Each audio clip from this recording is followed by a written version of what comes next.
salama, salama, peuple de Dieu, soyez bénis abondamment. Une fois encore, nous voici rassemblés dans notre rendez-vous, le réma du soir, oui, le réma du passage. Le réma du passage est un réma où le Père te fait traverser des situations.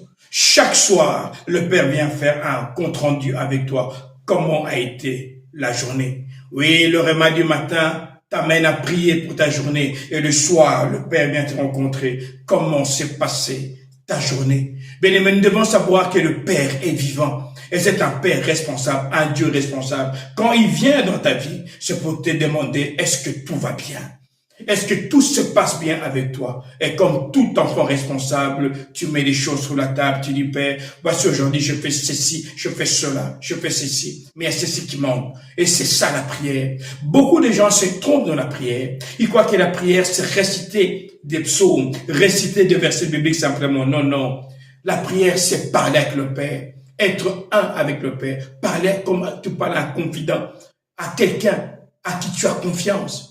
Oui, mon frère, ma soeur, c'est ça la prière. Le secret de la prière, c'est quand tu vois Dieu comme ton père, ton papa, ton confident, quelqu'un qui t'entend et qui agit dans ta vie. Oui, c'est ça la prière. Le réma du passage est un temps où le Père vient te parler et te pose la question, est-ce que tout va bien?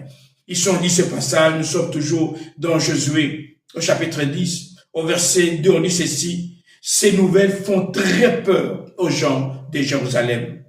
En effet, Gabaon est une grande ville, plus grande que la ville d'Aï. Elle est aussi importante que les villes gouvernées par un roi. Et tous ces soldats sont courageux.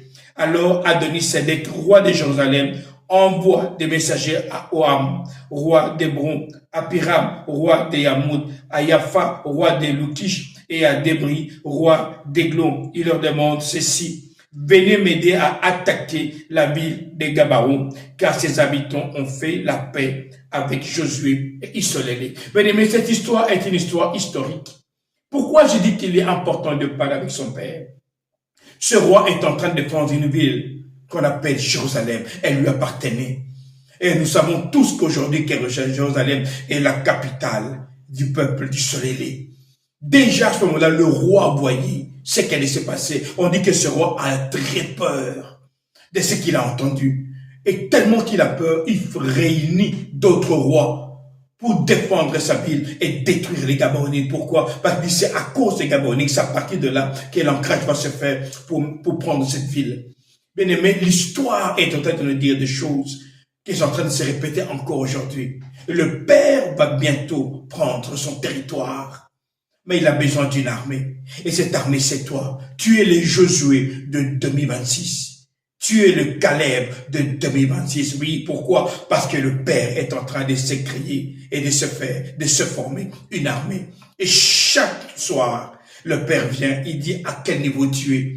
Qu'est-ce qui te manque encore pour devenir ce que moi je suis? Car il dit, faisons-le à notre image et à notre ressemblance. Es-tu à la ressemblance du Père? Es-tu en train de manifester ta divinité? Chaque soir, le Père vient et te dit à quel niveau tu es? À 50%, 60%, 80%, 99%, ou bien déjà à 100%. Mon frère, ma soeur, chaque jour, quand tu fais la présence du Père, le Père te communique sa vie.